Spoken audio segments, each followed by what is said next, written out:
маш сонирхолтой үйл явдлаар эргэн уулзаж байна. За юу болсон бэ гэхээр манай муур төрсөн. 5 сарын 13-нд очиж амьтны рентгенд харуулсан. Тэгээд 4 зулцэг байна. Толгой нь ер нь нэлээд ойртсон байна. Үнэ маргаашгүй болсон байх шүү гэд эм чин сануулад ер нь ажиглаад байж байгаарэ гэдгсэн.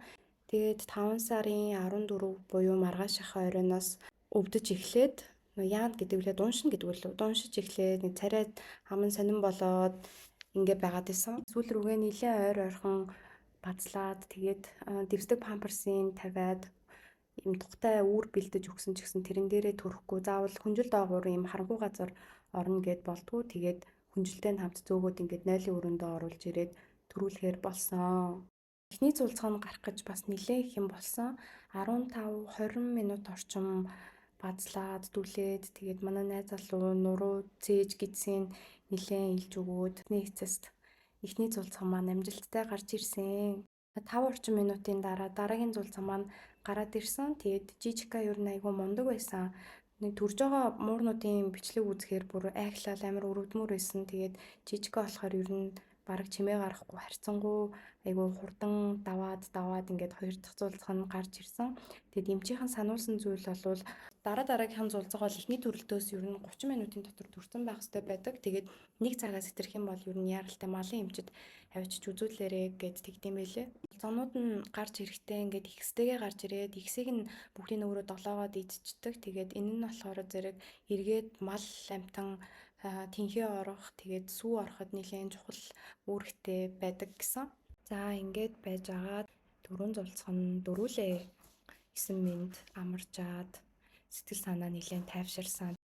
Маргааш өглөө нь төрсөн мууранд юу бэлдэж өгөх шаардлагатай вэ гэд тэгсэн юм аюулгүй орчин тэгээд бүдэг гэрэлтэй байх, дулаахан байх айгүй чухал байдаг гэд. Тэгээ би доороос дэлгүүрээс юм хайрцаг олж ирж агаад нэлээд зөөлхөн дулаахан үүр бэлдэж өгсөн. Ийм үүрэнд их муур цулцгаануудтайгаа орохоор айгүй тийм хамгаалагдсан аюулгүй мэдрэмж авдаг гэж хэлээ. Тэгээд энэ үүрээ гэрэл бахтай тийм чимээгүй газар байрлуулах хэрэгтэй байдаг гэдгсэн. Өө тийштэй миний мууч. Ийм тохшуутай нэг хитрхи их хөхүүлээд тахаар ээж нь бас татаж унах гад байдаг гинэ. Тийм болохоор энэ нь болохоор ингээд сүм энэ хоёрыг ингээд цулцгаанд нь уулгах юм байна.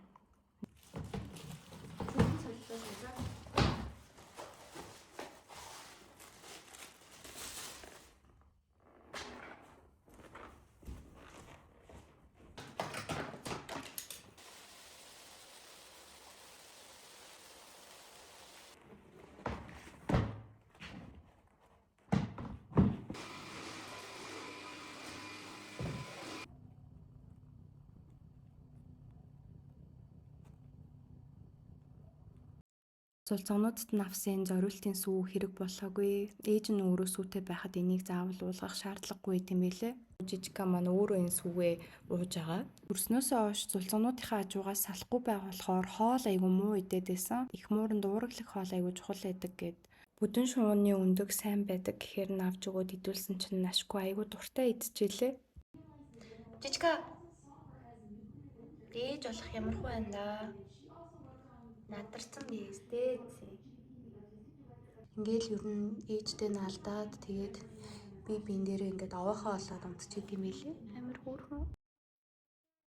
Эцэст нь гэж хэлэхэд муурын зулцаг нохон гөлөгч байт юм уу айгүй хөөрхөн харагдаад авчдаг хүмүүс байдаг. За тэгээд бодит байдал дээр болохоор зэрэг маш олон асуудлууд гарч ирдэг. Жишээ нь харшил байгаа. Тэгэхээр та хамгийн наазах нь намтан тэжээхээр бол харшлын дэлгэрэнгүй сорил тавиулаарэ. Би бол аллерги мед гээд газар харшлын сорил тавиулаад муурнаас нэлээд өндөр харшилтай байсан. Манай муур одоо ингээд надтай хамт байгаа ч гэсэн би муураа бол найз залуугийнхаа үеэлэгчт нь хурцлуулсан байгаа. Тэгэхээр амтан авахаар сонирхож байгаа бол заавал харшлын сорил тавиулаарэ гэж зөвлөё. Бас сэтгэл санаагаа бэлдээрэй.